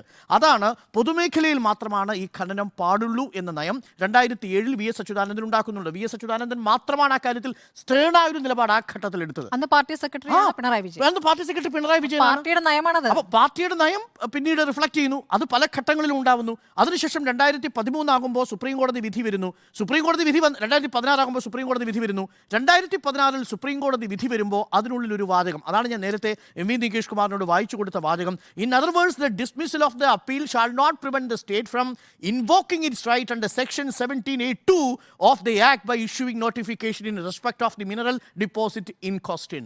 അതായത് ഇൽമനേറ്റ് അടക്കമുള്ള ധാതുക്കൾ വേർതിരിച്ചെടുക്കുന്ന ഈ മണൽ ഉള്ള ഈ ഭൂമി നോട്ടിഫൈ ചെയ്തെടുക്കുന്നതിന് സ്റ്റേറ്റിന് വേണമെന്നുണ്ടെങ്കിൽ, ദാറ്റ്സ് ഇമ്പോർട്ടൻറ്റ്, സ്റ്റേറ്റിന് വേണമെന്നുണ്ടെങ്കിൽ ആ സ്റ്റേറ്റിൻ്റെ ക്ലെയിം അവിടെ ഇൻവോക്ക് ചെയ്യാം. 2016 ഏപ്രിൽ മാസം 9-ാം തീയതി നോട്ടിഫൈ ചെയ്യാം. 2017 നോട്ടിഫൈ ചെയ്യാം. 2018 നോട്ടിഫൈ ചെയ്യാം. 2019 നോട്ടിഫൈ ചെയ്യാം. നോട്ടിഫിക്കേഷൻ എവിടെ വന്നു? വീണയുടെ അക്കൗണ്ടിൽ പണം എത്തിയപ്പോൾ ആ ഫോണിൽ നോട്ടിഫിക്കേഷനാണ് വന്നത്. അത് മാത്രമേ വന്നുള്ളൂ. അവിടെയാണ് ആ സംശയം ഉണ്ടാവുന്നത്. മാത്രവുമല്ല സുജയ, ഇതിലേറ്റവും പ്രധാനപ്പെട്ട ചോദ്യം, 2019 അതായത് ഇടതുമുന്നണി സർക്കാരിന് പ്രഖ്യാപിതമായൊരു നയമുണ്ടായിരിക്കെ, ആ നയം ഇംഗ്ലീഷിലും മലയാളത്തിലും രണ്ടാണെന്നാണ് പറയുന്നത്. ഞാൻ ഇംഗ്ലീഷ് പ്രഭാഷണം കണ്ടിട്ടില്ല. അതിൽ സുപ്രീം കോടതിയുടെ വിധി കൂടി പരിപാലിച്ചുകൊണ്ട് എന്നാണ് എഴുതി ചേർത്തിരിക്കുന്നത്. രണ്ട് രീതിയിലും വ്യാഖ്യാനിക്കാം. ഒന്ന് നോട്ടിഫിക്കേഷന്റെ കാര്യം, പക്ഷേ സ്വാഭാവികമായിട്ടും കർത്തയ്ക്ക് അനുകൂലമായിട്ടാണ് ആ വിധി വന്നിരിക്കുന്നത്. അതിനകത്ത് ഈ ഭാഗം കൂട്ടിച്ചേർത്തിട്ടേ ഉള്ളൂ. അപ്പോൾ സ്റ്റേറ്റിന് ക്ലെയിം ഇല്ലെങ്കിൽ കർത്തയ്ക്ക് ഖനനം ചെയ്യാം. നിയമപരമായ ഒരു പ്രശ്നവും ഇല്ല എന്നുള്ളതാണ്. അപ്പോൾ ഞാൻ പറഞ്ഞു വന്നത്, 2019 ഈ കേന്ദ്ര സർക്കാരാണ് ഇക്കാര്യത്തിൽ ഒരു നയം കൊണ്ടുവരുന്നു. ആ നയം, കേന്ദ്ര സർക്കാരിന്റെ നയം നേരത്തെയുള്ള നയവുമായി പൊതുമേഖലയിൽ നിജപ്പെടുത്തുന്ന ആറ്റോമിക് മിനറൽസ് കൺസെഷൻ അമെൻമെന്റ് കൊണ്ടുവരുന്നു. ആ ചട്ടഭേദഗതി പ്രകാരം തൊട്ടടുത്ത ദിവസം സുപ്രീം കോടതി വിധി വന്നപ്പോൾ നടപ്പിലാക്കാമായിരുന്നു. പക്ഷെ അന്ന് ലീസ് എഗ്രിമെന്റ് ക്യാൻസൽ ചെയ്യാൻ പറ്റില്ല, നോട്ടിഫിക്കേഷൻ വരണം. നോട്ടിഫിക്കേഷൻ വന്നാൽ മാത്രമേ ലീസ് എഗ്രിമെന്റ് ക്യാൻസൽ ആവൂ. പക്ഷേ 2019 ഈ റൂൾ വന്നതോടുകൂടി ഇൻഫാക്ട് ഏത് നിമിഷം വേണമെങ്കിലും അത് റദ്ദ് ചെയ്യാവുന്ന അവസ്ഥയിലായിരുന്നു. പക്ഷേ സർക്കാർ ഒന്നും ചെയ്തില്ല. അവിടെയാണ് മാത്യു കുഴൽനാടൻ്റെ ആരോപണമുള്ളത്. അങ്ങനെ കേന്ദ്ര സർക്കാരിൻ്റെ ചട്ടം പൊതുമേഖലയ്ക്ക് അനുകൂലമായിട്ട് കർത്തയ്ക്കെതിരായിട്ട് വരുമ്പോൾ അതിൽ ആ ഫയലിൽ തീരുമാനമെടുക്കാൻ പിണറായി വിജയൻ വിളിപ്പിച്ചു എന്നാണ്. പക്ഷേ അതിൻ്റെ രേഖകൾ എൻ്റെ കയ്യിൽ ഇല്ലാത്തത് കൊണ്ട് അത് ആധികാരികമാണെന്ന് പറയാൻ കഴിയില്ല. പക്ഷേ ആ നിശബ്ദത നമ്മുടെ മുന്നിലുണ്ട്. മൗനം ഒരു തെളിവ് പോലെ നമ്മുടെ ഇപ്പോഴും തുടരുന്നുണ്ട്. അത് 2023 ഡിസംബർ 18 വരെ തുടർന്നു. ഡിസംബർ 18 എന്ന് പറയുന്നത് എപ്പോഴാണ്? മാസപ്പടി വിവാദം കത്തി നിൽക്കുമ്പോൾ, എക്സാലോജിക്കിലേക്ക് അന്വേഷണം മറ്റൊരു ഘട്ടത്തിലേക്ക് എത്തുമ്പോൾ, നവകേരള സദസ്സ് കഴിയുമ്പോൾ, ഈ വ്യവസായ വകുപ്പ് പ്രിൻസിപ്പൽ സെക്രട്ടറിയുടേതായിട്ട് അങ്ങനെ ഒരു നിർദ്ദേശം മുന്നോട്ട് പോവുകയും ആ ലീസ് കൊടുത്ത എഗ്രിമെൻ്റ് അടക്കം പൂർണ്ണമായിട്ടും അത് ക്യാൻസൽ ചെയ്യുകയും ചെയ്തു. പക്ഷേ ഈ നിമിഷം വരെ ഇത് നോട്ടിഫൈ ചെയ്തിട്ടില്ല. ഇപ്പോഴും അത് നോട്ടിഫൈ ചെയ്തിട്ടില്ല എന്നാണ് ഞാൻ മനസ്സിലാക്കുന്നത്. അപ്പോൾ നോട്ടിഫൈ ചെയ്താൽ ഇമ്മീഡിയറ്റ്ലി സ്റ്റേറ്റിൻ്റെ പ്രോപ്പർട്ടി ആയി കഴിഞ്ഞു. പിന്നീട് അവിടെ നിന്ന് CMRLനോ KMRLനോ എടുക്കാൻ കഴിയില്ല. ഇതാണ് വസ്തുത. അപ്പോൾ ഞാൻ അവസാനിപ്പിക്കുന്നു. ഇതിൽ UDFൻ്റെ ഉത്തരവാദിത്വപ്പെട്ട നേതാക്കൾ കരിമണൽ കർത്തയ്ക്ക് വേണ്ടി കണ്ണടച്ചിട്ടുണ്ട് 2004 മുതൽ. അത് കോൺഗ്രസിന്റെ ഉണ്ട്, ലീഗിന്റെ ഉണ്ട്. മുതിർന്ന ഇതിലാകെ ഉറച്ച നിലപാടെടുത്ത നേതാക്കൾ എണ്ണാവുന്നവരേ ഉള്ളൂ. VS ഉണ്ട്, VM സുധീരനുണ്ട്, CPI എന്ന പാർട്ടിയുണ്ട്. പല ഘട്ടങ്ങളിലും ഇപ്പോൾ നിശബ്ദമാണ്, വളരെ നിശബ്ദമാണ് ഈ വിഷയത്തിൽ. മാത്രമല്ല, ഘട്ടത്തിന് ശേഷം CPI നിശബ്ദമായിരുന്നു എന്നുകൂടി നമ്മൾ ആവർത്തിച്ചു പറയണം. പക്ഷെ അപ്പോഴും ഞാൻ ഉറപ്പിച്ചു പറയുന്നൊരു കാര്യമുണ്ട്. ഇതിൽ ഇരു മുന്നണികളിലെയും നേതാക്കൾക്ക് ഇതിൽ പങ്കുണ്ടായിരിക്കെ LDF മാത്രമാണ് ഇക്കാര്യത്തിൽ ഒരു പൊതുനയം കൊണ്ടുവന്നത്. നമ്പർ 1. നമ്പർ 2, ഇടതുമുന്നണി പ്രവർത്തകരാണ് വലിയ പ്രതിഷേധം സംഘടിപ്പിച്ചത്. പരിസ്ഥിതി പ്രവർത്തകർക്കൊപ്പം മനുഷ്യച്ചങ്ങല സംഘടിപ്പിക്കാൻ ഇറങ്ങി നിന്നത്. ഇതല്ലായിരുന്നെങ്കിൽ സുപ്രീം കോടതി വിധിയോടുകൂടി കരിമണൽ കർത്തയ്ക്ക് ആ പറയുന്ന ബ്ലോക്കുകളിലെ മുഴുവൻ കരിമണലും ഖനനം ചെയ്തെടുക്കാൻ കഴിയുന്ന ഒരു സാഹചര്യം ഉണ്ടാകുമായിരുന്നു. ആ സാഹചര്യം ഇല്ലാതാക്കിയ ഒരു രാഷ്ട്രീയ പരിതസ്ഥിതി കേരളത്തിലുണ്ടായിരുന്നു. ആ രാഷ്ട്രീയ പരിതസ്ഥിതി പോലും മൗനമായി പോകുന്നതാണ് പിന്നീട് ഇപ്പോൾ നമ്മൾ പുറത്തുവിടുന്ന റിപ്പോർട്ടുകൾ കാണുന്നത്. അപ്പോൾ എൻ്റെ ആദ്യഘട്ടത്തിലെ ടേക്ക്, ഇതിൽ കർത്തയ്ക്കായി കണ്ണടച്ചു, എല്ലാവരും കണ്ണടച്ചു. ചുരുക്കം ചില ആളുകൾ മാത്രമാണ് കണ്ണു തുറന്നിരുന്നത്. പക്ഷേ അവരുടെ കൺമുന്നിലൂടെ മുതിർന്ന നേതാക്കൾ അവരെ പോലും കബളിപ്പിച്ചുകൊണ്ട് ഈ ഉത്തരവുകൾ ഇറക്കുന്നതാണ് നമ്മൾ കണ്ടത്. കരിമണൽ കർത്ത ഒരു ചെറിയ മീനേ അല്ല എന്നുള്ളതാണ് ഈ വിഷയത്തിൽ എൻ്റെ ടേക്ക്. MV നികേഷ് കുമാർ കരിമണൽ കർത്തയ്ക്ക് വേണ്ടി കണ്ണടച്ചു എന്നാണ് ഇന്ന് മീറ്റ് ദി എഡിറ്റേഴ്സ് പരിശോധിക്കുന്നത്. MV നികേഷ് കുമാറിലേക്ക് തിരിച്ചു വരുന്നു. MV നികേഷ് കുമാർ, ആ ചോദ്യം ഇപ്പോഴും ബാക്കി നിൽക്കുന്നത് ഈ മൗനം, ആ മൗനത്തിന് ലഭിച്ച പ്രതിഫലമാണോ ഈ പറയുന്ന ആനുകൂല്യങ്ങൾ എന്നതാണ്. നോക്കൂ, ഞാൻ അതാണ് നേരത്തെ പറയാൻ ശ്രമിച്ചത്. നിങ്ങൾ എത്ര കേട്ടു എന്ന് എനിക്ക് വ്യക്തതയില്ലാത്തത് കൊണ്ട് ഞാൻ ഒരിക്കൽ കൂടി അത് വ്യക്തമാക്കാൻ ആഗ്രഹിക്കുകയാണ്. ഇക്കാര്യത്തിൽ 2 നയങ്ങൾ മാത്രമേ ഉള്ളൂ. ഒന്നെന്താണ്, 2001 മുതൽ 2006 വരെ AK ആന്റണി, ഉമ്മൻചാണ്ടി മന്ത്രിസഭകൾ എടുത്ത തീരുമാനം, അത് സ്വകാര്യ മേഖലയ്ക്ക് കരിമണൽ ഖനനം അനുവദിക്കാം എന്നുള്ളതായിരുന്നു. അതിൻ്റെ അടിസ്ഥാനത്തിൽ AK ആന്റണിയും പിന്നീട് ഉമ്മൻചാണ്ടിയും കരിമണൽ ഖനനം അനുവദിച്ചുകൊണ്ട് തീരുമാനമെടുത്തു. ആ ഘട്ടത്തിലാണ് നേരത്തെ അരുൺ ചൂണ്ടിക്കാണിച്ച മനുഷ്യച്ചങ്ങല അടക്കമുള്ള കേരളം അന്നേ വരെ കണ്ടിട്ടില്ലാത്ത ഏറ്റവും വലിയ പ്രക്ഷോഭ പരിപാടികൾ നടന്നത്. അതിനോടൊപ്പം UDFിലെ VM സുധീരനും ചേർന്നിരുന്നു. VM സുധീരൻ അന്നു മുതൽ ഇന്നുവരെ അക്കാര്യത്തിൽ കരിമണൽ ഖനനത്തിന്, സ്വകാര്യ മേഖലയുടെ കരിമണൽ ഖനനത്തിന് എതിരായിരുന്നു എന്ന് പറയുന്നതിൽ എനിക്ക് ഒട്ടും മടിയില്ല. അപ്പോൾ രണ്ടാമത്തെ വിഷയം എന്ന് പറയുന്നത്, ഇപ്പോൾ അരുൺ ചോദിച്ചൊരു ചോദ്യം എന്ന് പറയുന്നത് 17A പ്രകാരം ആ ഭൂമി നോട്ടിഫൈ ചെയ്തെടുക്കാം എന്ന സുപ്രീം കോടതി വിധിയുടെ പരാമർശമാണ്. നോക്കൂ, അവിടെ ഈ ഭൂമി ഏറ്റെടുക്കുന്നത് ഒരു വിഷയമല്ല. അരുൺ തന്നെ നേരത്തെ ചൂണ്ടിക്കാണിച്ചതുപോലെ തന്നെ ഭൂമി ശശിധരൻ കർത്തയുടേതാണെങ്കിലും അരുൺകുമാറിൻ്റേതാണെങ്കിലും നികേഷ് കുമാറിൻ്റേതാണെങ്കിലും ആരുടേതാണെങ്കിലും അവിടെ ധാതുമണൽ ഖനനം ചെയ്യാനുള്ള NOC, അതിനുള്ള അനുമതിയാണ് നൽകപ്പെടുന്നത്. അത് നൽകിയിട്ടില്ല എന്നുള്ളത് കൊണ്ട് തന്നെ 17A പ്രകാരം ഭൂമി നോട്ടിഫൈ ചെയ്തെടുക്കുന്നത് അപ്രസക്തമാണ്. ഒന്ന്. അപ്പോൾ 2016 പിണറായി വിജയൻ അധികാരത്തിൽ വരുമ്പോൾ പിണറായി വിജയൻ്റെ മുന്നിൽ സുപ്രീം കോടതി വിധിയുണ്ട്. ആ വിധി പൂർണ്ണമായും നടപ്പിലാക്കാൻ പിണറായി വിജയൻ ബാധ്യസ്ഥനായിരുന്നു. നമ്മൾ പറയുമ്പോൾ സ്വാഭാവികമായും പറയാറുള്ളത് സിംഗിൾ ബെഞ്ച് മുതൽ സുപ്രീം കോടതി വരെയാണ്. സിംഗിൾ ബെഞ്ച് വിധി വന്നു, ഡിവിഷൻ ബെഞ്ച് വിധി വന്നു. ആ ഘട്ടത്തിലൊന്നും ആ സർക്കാരുകൾ പൂർണ്ണമായും ബാധ്യസ്ഥമല്ല. കാരണം അവർക്ക് ആ ഘട്ടത്തിൽ പറയാമായിരുന്നു, ഞങ്ങൾ മേൽക്കോടതിയിലേക്ക് അപ്പീൽ പോയിരിക്കുന്നുവെന്ന്. പിണറായി വിജയനെ സംബന്ധിച്ചിടത്തോളം മേൽക്കോടതിയിൽ അപ്പീലില്ല. സുപ്രീം കോടതി കഴിഞ്ഞാൽ യുണൈറ്റഡ് നേഷൻസിലൊന്നും പിണറായി വിജയന് പോകാൻ കഴിയില്ല. ഇപ്പോൾ 2016 മുതൽ 2019 വരെയുള്ള കാലഘട്ടത്തിൽ പിണറായി വിജയൻ NOC നൽകിയില്ല എന്നതിൻ്റെ സാഹചര്യം കൂടി നമ്മൾ മനസ്സിലാക്കണം. ഒന്നാം പിണറായി വിജയൻ സർക്കാരിൻ്റെ വ്യവസായ നയം അനുസരിച്ച് കരിമണൽ ഖനനം എന്ന് പറയുന്നത് പൊതുമേഖലയിൽ മാത്രമായി നിക്ഷിപ്തമാക്കിയിരിക്കുന്നു എന്നുള്ളതാണ്. അതുകൊണ്ടാണ് സുപ്രീം കോടതി വിധി നടപ്പാക്കാതിരുന്നത്. 2019 മുതൽ 2023 വരെയുള്ള കാലഘട്ടത്തിൽ സ്വാഭാവികമായും ആളുകൾക്ക് സംശയം തോന്നാം. പ്രത്യേകിച്ച് ഈ മാസപ്പടി വിവാദം ഉയർന്നു വന്ന ഘട്ടത്തിൽ എന്തുകൊണ്ടാണ് 2019 ഭേദഗതി വന്നിട്ടും 2023 വരെ പിണറായി വിജയൻ സർക്കാർ കാത്തിരുന്നത് എന്ന്. പക്ഷേ 2019 ആ ഭേദഗതി വരുമ്പോൾ ഉള്ള ഒരു പ്രധാനപ്പെട്ട കാര്യം എന്ന് പറയുന്നത് സുപ്രീം കോടതിയെ മറികടന്നുകൊണ്ടാണ് ആ ചട്ടഭേദഗതി എന്നാണ്. ആ ഘട്ടത്തിൽ ഒരു തരിമണൽ പോലും ഖനനം ചെയ്യാൻ CMRL സാധിക്കുമായിരുന്നില്ല. അപ്പോൾ സ്വാഭാവിക നോട്ടിഫിക്കേഷൻ അടക്കമുള്ള കാര്യങ്ങൾക്ക് വേണ്ടിയിട്ടുള്ള സ്വാഭാവികമായ കാലതാമസം അക്കാര്യത്തിൽ സർക്കാരാണ് വിശദീകരിക്കേണ്ടത്. നമുക്കറിയില്ല ആ ഖനനം നടക്കാതെ എന്തുകൊണ്ട് അക്കാര്യത്തിൽ ഒരു ഉത്തരവായി ഇറങ്ങിയില്ല എന്നത് സംബന്ധിച്ച് സർക്കാർ വിശദീകരിക്കട്ടെ. പക്ഷേ ആ ഘട്ടത്തിൽ ഖനനം നടത്താൻ വേണ്ടിയിട്ടുള്ള അനുമതി CMRL-ന് നികേഷ് കുമാർ, അതായത് സുപ്രീം കോടതി ഉത്തരവ് വരുന്നത് മുതൽ 8/4/2016 മുതൽ അങ്ങനെ ഒരു NOC-യുടെ ആവശ്യം കരിമണൽ കർത്തയ്ക്കില്ല. കാര്യം സുപ്രീം കോടതി ഉത്തരവാണ്, ലോ ഓഫ് ദ ലാൻഡ് ആണ്. അപ്പോൾ അത് പ്രകാരം അയാൾ ഖനനം ചെയ്യാൻ തീരുമാനിച്ചാൽ ഖനനം ചെയ്ത് തന്നെ എങ്ങനെ സർക്കാർ എതിർക്കും? കോടതിയെ ലക്ഷ്യമാവില്ലേ? പക്ഷെ പ്രശ്നം എന്താണ്? പറ്റില്ല. രാഷ്ട്രീയ സമ്മർദ്ദം. സുപ്രീം കോടതി വിധിയുടെ അടിസ്ഥാനത്തിലല്ല. അല്ലല്ല അരുൺ, കേൾക്കണം, എനിക്ക് പറയുന്നത് കേൾക്കണം. സുപ്രീം കോടതി വിധിയുടെ അടിസ്ഥാനത്തിൽ സംസ്ഥാന സർക്കാർ NOC നൽകിയാൽ മാത്രമേ കരിമണൽ ഖനനം. അവിടെ ഒരു സംശയമുണ്ട്. എന്താണ് ഈ കേസിന്റെ പശ്ചാത്തലം? AK ആന്റണി 2004 ഇറക്കിയിരിക്കുന്ന ഉത്തരവ് റദ്ദു ചെയ്ത അതേ സർക്കാരിന്റെ ഉത്തരവിനെ ചോദ്യം ചെയ്തുകൊണ്ടുള്ള കേസാണ്. കൺഫ്യൂസ് ചെയ്യിപ്പിക്കല്ലേ. ഉത്തരവ് വന്നതിന് ശേഷം അവിടെ ശശിധരൻ കർത്ത കരിമണൽ ഖനനം നടത്തിയിരുന്നുവെങ്കിൽ അരുൺ കൺഫ്യൂഷൻ ആക്കല്ലേ. ഞാൻ മറുപടി പറഞ്ഞോട്ടെ. അതായത് സുപ്രീം കോടതി ഉത്തരവ് പ്രകാരം കരിമണൽ കർത്ത അവിടെ ഖനനം നടത്തിയിരുന്നെങ്കിൽ അരുണും ഞാനും ഒക്കെ ആഫീസിലിരിക്കുവോ? ഇല്ലല്ലോ. നമ്മൾ പോയി അത് റിപ്പോർട്ട് ചെയ്യുമല്ലോ. അപ്പോൾ അതുണ്ടായിട്ടില്ല. അതിന് സർക്കാരിൻ്റെ അനുമതി വേണം. സുപ്രീം കോടതി ഉത്തരവിൻ്റെ അടിസ്ഥാനത്തിൽ സർക്കാരിൻ്റെ അനുമതി വേണം. സുപ്രീം കോടതി ഉത്തരവ് വന്നതിന് ശേഷവും സംസ്ഥാന സർക്കാർ അതിലടയിരുന്നു.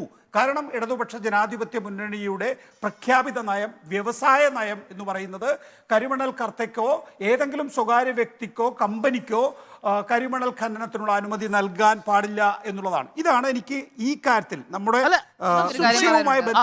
എനിക്കതിലൊരു കാര്യം പറയാനുണ്ട്. ഞാൻ ഈ ചർച്ചയുടെ ആദ്യ സർ, അതിലൊരു സംശയം. അതായത് ഈ എല്ലാ ആറ്റമിക് ധാതുക്കളുടെയും ഖനനം പൊതുമേഖലാ സ്ഥാപനങ്ങൾ മാത്രം നടത്തിയാൽ മതിയെന്ന നിയമ ഭേദഗതി 2019 ഫെബ്രുവരി 19 വരുന്നു. അതിന്റെ രണ്ടാമത്തെ മാസം ഏപ്രിൽ മാസത്തിൽ 2019 ഏപ്രിലാണ് മൈനിങ് ആൻഡ് ജിയോളജി വകുപ്പ് ഡയറക്ടർ സർക്കാരിന്റെ മുന്നിലേക്ക് ഈ ഫയൽ എത്തിക്കുന്നത്. അത് ശ്രദ്ധയിൽ കൊണ്ടുവരുന്നുണ്ട്. പക്ഷേ ആ ഫയൽ നീങ്ങുന്നില്ല. ആ ഫയലിനപ്പോൾ എന്താണ് സംഭവിച്ചത്? 5 വർഷം കഴിഞ്ഞിട്ട് ഇക്കഴിഞ്ഞ വർഷം 2023 ഡിസംബർ 18 മാത്രമാണ് ഈ CMRL കമ്പനിയുടെ ഉപകമ്പനിയായ അല്ലെങ്കിൽ സഹോദര സ്ഥാപനമായ Kerala rare earth and minerals limited KREML അതിന് നൽകിയ 4 ഖനനാനുമതികൾ റദ്ദാക്കാൻ സംസ്ഥാന സർക്കാർ തയ്യാറായത്. എന്തുകൊണ്ടാണ് അപ്പോൾ ആ കാലതാമസം? മൈനിങ് ആൻഡ് ജിയോളജി വകുപ്പ് ഡയറക്ടർ സർക്കാരിനെ ശ്രദ്ധയിൽപ്പെടുത്തിയതല്ലേ? കൂട്ടി ചോദിക്കുന്നു. കാരണം ഇതിനോടൊപ്പം നിൽക്കുന്നതായതുകൊണ്ടാണ് നികേഷ് കുമാർ. അതായത് ആ ഉത്തരവ്, അതായത് ഈ വിവാദമായ 2023 ഡിസംബർ മാസം 18-ാം തീയതിയിലെ ഉത്തരവിൽ പറയുന്നത് എന്താണ്? ഈ സർക്കാർ എന്താണ് റദ്ദ് ചെയ്യാൻ പോകുന്നത്? സർക്കാർ റദ്ദ് ചെയ്യാൻ പോകുന്നത് പാട്ടക്കരാറാണ്, ലീസ് എഗ്രിമെന്റ് ആണ് KMRL എന്ന് പറഞ്ഞാൽ എന്താ? ലീസ് എഗ്രിമെന്റ് ഇൻടാക്റ്റ് ആണ് സാർ. അതായത് നിലവിലില്ലാത്ത ഒരു ലീസ് കരാർ റദ്ദാക്കാൻ പറ്റില്ലല്ലോ. നിലവിലുണ്ട്. മാത്രമല്ല അതിന് സുപ്രീം കോടതി നോക്കൂ, 2004 മുതൽ കർത്തയുടെ കമ്പനിക്ക് ഖനനം നടത്താനുള്ള അനുമതിയാണല്ലോ UDF സർക്കാർ നൽകിയത്. കോടതികളിൽ ചോദ്യം ചെയ്ത് അനുകൂല ഉത്തരവ് ലഭിച്ചിരിക്കുന്നത്. അതിന്റെ അടിസ്ഥാനത്തിൽ അനുകൂല ഉത്തരവ് ലഭിച്ചിട്ട് പിന്നീട് VS അച്യുതാനന്ദൻ സർക്കാരുണ്ട്. അതിനിടയിൽ VS അച്യുതാനന്ദൻ സർക്കാർ ആ പറയുന്ന ഉത്തരവ് റദ്ദ് ചെയ്യുന്നുണ്ട്. അപ്പോൾ അതിനെതിരെയാണ് പിന്നീട് കോടതികളിൽ പോയിട്ടുള്ളത്.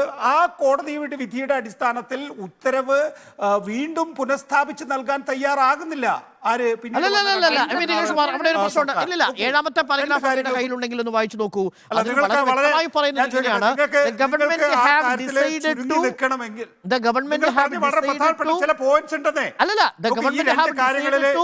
prematurely terminate mining lease granted to KREML എന്ന് പറഞ്ഞാൽ അതിന്റെ അർത്ഥം എന്താ? Terminate mining lease granted. Lease granted ആണ് 4 എണ്ണം. ആ ലീസ് ഗ്രാന്റ് ചെയ്തത് റദ്ദാക്കിയതിനെതിരെ ഹൈക്കോടതിയെ സമീപിച്ചു, സുപ്രീം കോടതി വരെ എത്തി, സുപ്രീം കോടതി അനുമതി കൊടുത്തു. എന്ന് പറഞ്ഞാൽ ലീസ് എഗ്രിമെന്റ് ഇൻടാക്റ്റ് ആണ്. അതാണ് റദ്ദ് ചെയ്തത്. അത് റദ്ദ് ചെയ്തത് കഴിഞ്ഞ വർഷം ഡിസംബറിൽ.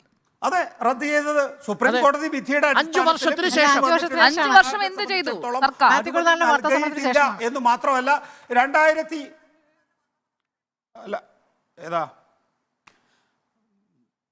അല്ല, എനിക്ക് നിങ്ങൾ എല്ലാരും കൂടെ എന്തൊക്കെയോ പറയാണ്. എന്തൊക്കെയോ അല്ല, ഒറ്റ കാര്യമേ പറയുന്നുള്ളൂ. താല്പര്യമാണ്. ഒരേ ഒരു കാര്യമേ പറയുന്നുള്ളൂ. എന്നെ ഒന്ന് പറയാൻ 5 വർഷം കഴിഞ്ഞു. എനിക്ക് പറയാൻ- 2019 ഫെബ്രുവരി മാസം ഇറങ്ങിയ കേന്ദ്ര സർക്കാരിന്റെ ചട്ടഭേദഗതി വന്നിട്ടും ഇറങ്ങാത്ത ഉത്തരവ് 2023 ഡിസംബർ 18 വന്നുള്ളൂ.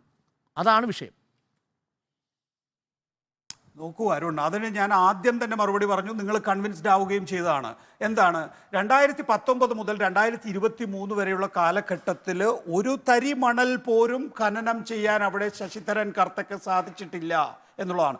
2016 മുതൽ 2023 വരെയുള്ള കാലഘട്ടത്തിൽ, അതായത് ഈ പറയുന്ന ഉത്തരവ് റദ്ദ് ചെയ്ത ഈ കാലഘട്ടം വരെ ഒരു തരി മണൽ പോലും ഖനനം ചെയ്യാൻ പിണറായി വിജയന്റെ സർക്കാർ അനുമതി നൽകിയിട്ടില്ല. അനുമതി വേണ്ട സാർ. 2 ഉത്തരവ് ചെയ്തില്ല എന്നുള്ളത് അങ്ങനെയാണെങ്കിൽ 2019 അവരുടെ ഒരു കാര്യം ചോദിക്കട്ടെ, 2019 സുപ്രീം കോടതി വിധി വന്ന് 2023 വരെ അവിടെ ശശിധരൻ കർത്ത കരിമണൽ ഖനനം നടത്തിയിട്ടുണ്ടെങ്കിൽ അരുൺ എവിടെ പോയിരുന്നു? അല്ലല്ല, കരിമണൽ ഖനനം നടത്തിയെന്നല്ല എന്റെ വാദം. ആ കരിമണൽ ഖനനം നടത്താനുള്ള സാധ്യത അവശേഷിപ്പിച്ചു പിണറായി വിജയൻ എന്നതാണ് എന്റെ വാദം. അങ്ങനെ ഖനനം നടത്താനുള്ള സാധ്യത, നോട്ടിഫിക്കേഷനുള്ള സാധ്യത നിലവിലിരിക്കെ നോട്ടിഫിക്കേഷൻ സർക്കാർ എടുത്തില്ല. ഖനനം ചെയ്യാനുള്ള സാധ്യത CMRL നിലനിർത്തി. അതാണ് എന്റെ വാദം. നോട്ടിഫിക്കേഷൻ സാധ്യതയിൽ കാര്യമില്ലാതെ ഞാൻ പറഞ്ഞു കഴിഞ്ഞല്ലോ. അതായത് നിങ്ങൾ വായിച്ചു തന്ന വെർബാറ്റം അനുസരിച്ച്, ഞാൻ മനസ്സിലാക്കുന്നതിനനുസരിച്ച് ആ ഭൂമി ഏറ്റെടുത്തുകൊണ്ട് എന്ത് കാര്യം? ആ ഭൂമി ഏറ്റെടുത്താൽ സ്വാഭാവികമായും ആ ലീസ് എഗ്രിമെന്റ് ക്യാൻസൽ ആവും. സർ, ഭൂമി ഏറ്റെടുക്കാതെ ലീസ് ക്യാൻസൽ ചെയ്യാൻ പറ്റൂ? അല്ല, അതെങ്ങനെ പറ്റുക? നിങ്ങൾക്ക് എന്റെ അരുണിനെ പറ്റിക്കല്ലേ? അല്ലല്ല, ഞാൻ എന്നെ പറ്റിച്ചല്ല. ഭൂമി ഏറ്റെടുത്താൽ പറയുന്ന സർക്കാർ സ്വകാര്യ ഭൂമിയിൽ MV നികേഷ് കുമാർ കരിമണൽ ഒരു കാര്യം പ്രേക്ഷകരോട് വളരെ സത്യസന്ധമായും ആർജവത്തോടെയും ആത്മവിശ്വാസത്തോടെയും പറയാൻ പറ്റും. MV നികേഷ് കുമാറോ റിപ്പോർട്ടർ ചാനലോ അത് ഈ രൂപത്തിലോ പഴയ രൂപത്തിലോ കരിമണൽ കർത്തയുടെ കയ്യിൽ നിന്ന്, നമ്മൾ കരിമണൽ കർത്ത എന്നാണ് വിളിക്കുന്നത് അദ്ദേഹത്തെ, യഥാർത്ഥത്തിൽ അദ്ദേഹത്തിന്റെ പേരങ്ങനെയല്ല, ശശിധരൻ കർത്ത എന്നാണ്. കരിമണലാണ് അദ്ദേഹം ചെയ്യുന്ന പണി എന്നുള്ളത് കൊണ്ടാണ് ആ പേര് വിളിക്കുന്നത്. അതിൽ നിന്ന് ഒരു രൂപ പോലും കൈപ്പറ്റിയിട്ടില്ലാത്തത് കൊണ്ടാണ് നമുക്കിതിങ്ങനെ തുറന്ന് ചർച്ച ചെയ്യാൻ പോലും പറ്റുന്നത്. കേരളത്തിൽ എത്ര മാധ്യമങ്ങൾക്ക് ആ ആത്മവിശ്വാസത്തോടു കൂടി ചർച്ച ചെയ്യാൻ പറ്റുമെന്ന് ണ്ട്. MV നികേഷ് കുമാർ, എന്റെ ചോദ്യം വളരെ സ്പെസിഫിക് ആയ ഒരു ചോദ്യമാണ്. അതിനകത്ത് ആരെയും കബളിപ്പിക്കുന്ന ഒറ്റ ചോദ്യമേ 2016 സുപ്രീം കോടതി ഉത്തരവ് പ്രകാരം സർക്കാരിന് നോട്ടിഫൈ ചെയ്തെടുക്കാം എന്നിരിക്കെ സർക്കാർ ചെയ്യാത്തത് എന്തുകൊണ്ട്? അപ്പൊ എന്റെ കൺസേൺ ഇതാണ്. നോട്ടിഫൈ ചെയ്ത് ആ ലാൻഡ് ഏറ്റെടുത്താൽ മാത്രമേ സുപ്രീം കോടതി കൊടുത്തിരിക്കുന്ന നോട്ടിഫൈ ചെയ്തില്ലെങ്കിൽ അയാൾക്ക് എപ്പോഴെങ്കിലും മണ്ണ് കുഴിച്ചു. ഞാൻ ഈ സുപ്രീം കോടതി വിധിയെ കുറിച്ച് മനസ്സിലാക്കുന്നത്, അരുൺ അതിന്റെ വെർബാറ്റം വായിച്ച ആ വാചകം മാത്രമാണ്. ഞാൻ നേരത്തെ പറഞ്ഞു, എന്റെ ഡെസ്കിലല്ല ഞാൻ ഇരിക്കുന്നത്, സുപ്രീം കോടതി വിധി എന്റെ വെർബാറ്റം വായിച്ച് ഞാൻ മനസ്സിലാക്കുന്നതനുസരിച്ച് എന്റെ ഉത്തരം മാത്രം കേട്ടാൽ മതി. അത് കഴിഞ്ഞതിന് ശേഷം എനിക്ക് വളരെ പ്രധാനപ്പെട്ട ഒരു മേഖലയിലേക്ക് പോകേണ്ടതുണ്ട്. ഉപചോദ്യങ്ങൾ ആ കാര്യത്തിൽ ഞാനില്ല.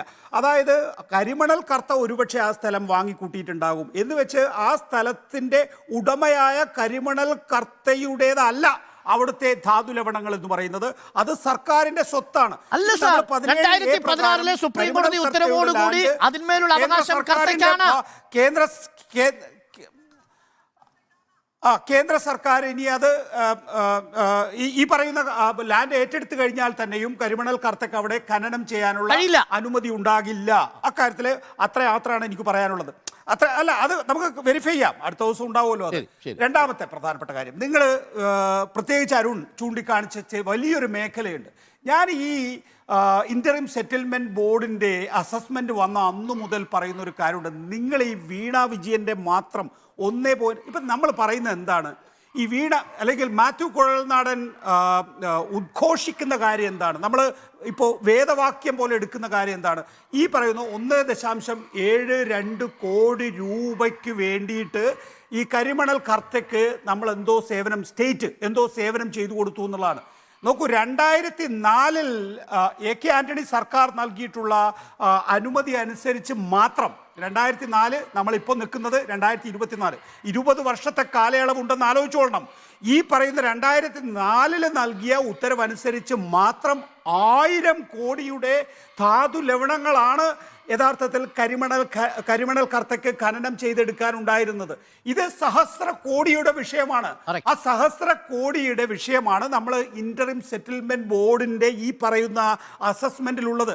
അതിൽ പറയുന്നത് എത്രയാണ്? വെറും 164 കോടി രൂപയാണ് അരുൺ. ഈ 164 കോടി രൂപ എന്ന് പറയുന്നത് ഈ കരിമണൽ കർത്തയുടെ സംസ്ഥാന സർക്കാരുമായിട്ടുള്ള ഇടപാട് കാലയളവിൻ്റെ 1/5 ഭാഗം മാത്രമാണ്. ഈ 1/5 ഭാഗത്താണ് 164 കോടി രൂപയുടെ ഇടപാടുകൾ നടന്നിട്ടുള്ളത്. 2 കാര്യങ്ങളാണ് കരിമണൽ കർത്ത തൻ്റെ സ്വാധീനം ഉപയോഗിച്ച് നേടിയെടുത്തിട്ടുള്ളത്. ഒന്ന്, കരിമണൽ കർത്തയെ സംബന്ധിച്ചിടത്തോളം അവിടെ ഖനനാനുമതി വേണമായിരുന്നു, അതിന് രാഷ്ട്രീയക്കാരുടെ പിന്തുണ വേണമായിരുന്നു. 2, കരിമണൽ കർത്തയുടെ വ്യവസായശാല പെരിയാറിലേക്ക് ഒഴുക്കിവിടുന്ന വിഷജലമുണ്ടായിരുന്നു. ഒരു പെരിയാറിനെ വിഷപ്പുഴയാക്കി മാറ്റുന്നത് ആരും ചോദ്യം ചെയ്യപ്പെടാതിരിക്കാൻ ഇവിടുത്തെ ഉദ്യോഗസ്ഥർക്ക്, ഇവിടുത്തെ പോലീസ് ഉദ്യോഗസ്ഥർക്ക്, ഇവിടുത്തെ മാധ്യമപ്രവർത്തകർക്ക്, ഇവിടുത്തെ രാഷ്ട്രീയ നേതാക്കൾക്ക് അയാൾ കൊടുത്ത പണമാണ്. അതിൽ നിന്നൊക്കെ ദൈവത്തിൽ നിന്ന് രക്ഷ നേടാൻ അമ്പലങ്ങൾക്ക് ഇവർക്കൊക്കെ കൊടുത്ത പണമാണ് 165 കോടി. നമ്മൾ ഈ പറയുന്ന സോക്കോൾഡ് മാത്യു കുഴൽനാടന്മാരിൽ സ്വാധീനിക്കപ്പെട്ട് വീണ വിജയനിലേക്ക്, മലയാള മനോരമയിൽ സ്വാധീനിക്കപ്പെട്ട് ഈ വീണ വിജയനിലേക്ക് ചുരുങ്ങുന്നു. യഥാർത്ഥത്തിൽ നമ്മൾ ആ വിഷയത്തെ വഞ്ചിക്കുകയാണ് ചെയ്യുന്നത്. നമ്മൾ ഈ കേരളത്തെ വഞ്ചിക്കുകയാണ് ചെയ്യുന്നത്. എന്തുകൊണ്ട് നിങ്ങൾക്ക് 165 കോടി എടുത്തുകൂടാ? എന്തുകൊണ്ട് രാഷ്ട്രീയ പാർട്ടികൾ എടുത്തുകൂടാ? രാഷ്ട്രീയ നേതാക്കൾ എടുത്തുകൂടാ? അതിൽ PV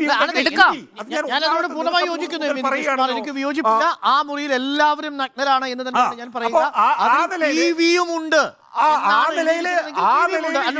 ഇപ്പോൾ ഭരിക്കുന്നവർ കൂടുതൽ പ്രതിരോധത്തിലാകുന്നു എന്നുള്ള പ്രധാനപ്പെട്ട പ്രശ്നമാണ്.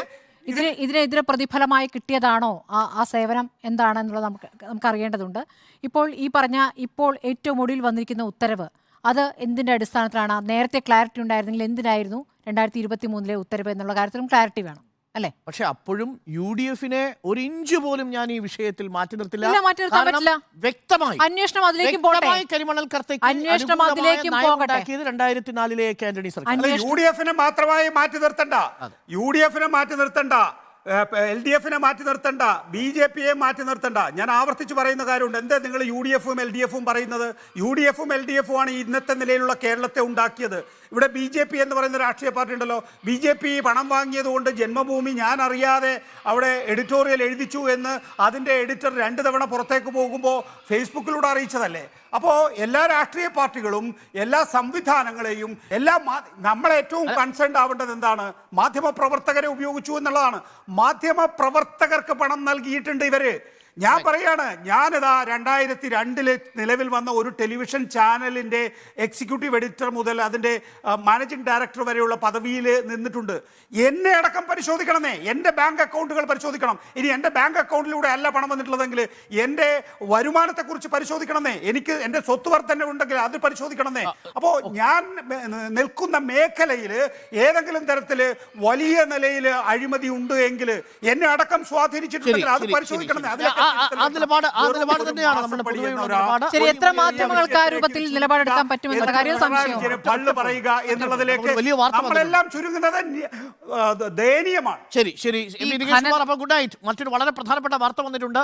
നാളെ മുതൽ സബ്സിഡി ഇല്ല കേട്ടോ. MV നികേഷ് കുമാർ, സബ്സിഡിക്കുള്ള സാധനങ്ങളുടെ വില കൂട്ടിയിട്ടുണ്ടല്ലേ? ഇന്ന് ഭക്ഷ്യവകുപ്പിന് 33% കൂട്ടിയിരിക്കുന്നത്. അതെ അതെ, 13 ഇനങ്ങളുടെ നേരത്തെ പറഞ്ഞ അങ്ങനെ ഒരു പഠന റിപ്പോർട്ട് കൊടുത്തിരുന്നു അല്ലേ? കൂട്ടണം എന്നുള്ള നിർദ്ദേശം ഉണ്ടായിരുന്നു. ഒറ്റ വാചകത്തിൽ CMRL കേന്ദ്ര മൈൻസ് ട്രിബ്യൂണലിനെ സമീപിച്ചപ്പോൾ കേന്ദ്ര മൈൻസ് ട്രിബ്യൂണലും അന്നെടുത്ത നിലപാട് സർക്കാർ പരിശോധിക്കണമെന്നാണ്. അത് കഴിഞ്ഞിട്ടാണ് ഈ ഹൈക്കോടതിയിൽ പോയത്. ഹൈക്കോടതിയിൽ പോയി സിംഗിൾ ബെഞ്ചും ഡിവിഷൻ ബെഞ്ചും കമ്പനിക്ക് അനുകൂലമായിട്ട് വിധിക്കുന്നു. അതിനുശേഷം ഉമ്മൻചാണ്ടി സർക്കാരാണ് സുപ്രീം കോടതിയിൽ അപ്പീൽ പോയത്. അപ്പോഴാണ് സർക്കാരിന്റെ അപ്പീൽ തള്ളിക്കൊണ്ട് ഈ വിധി വരുന്നത്. ഉമ്മൻചാണ്ടി സർക്കാർ പോയില്ല എന്ന് പറയരുത്.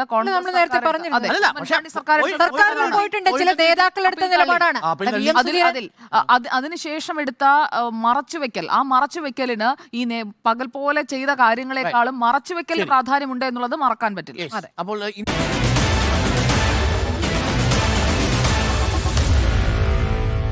Meet the editors.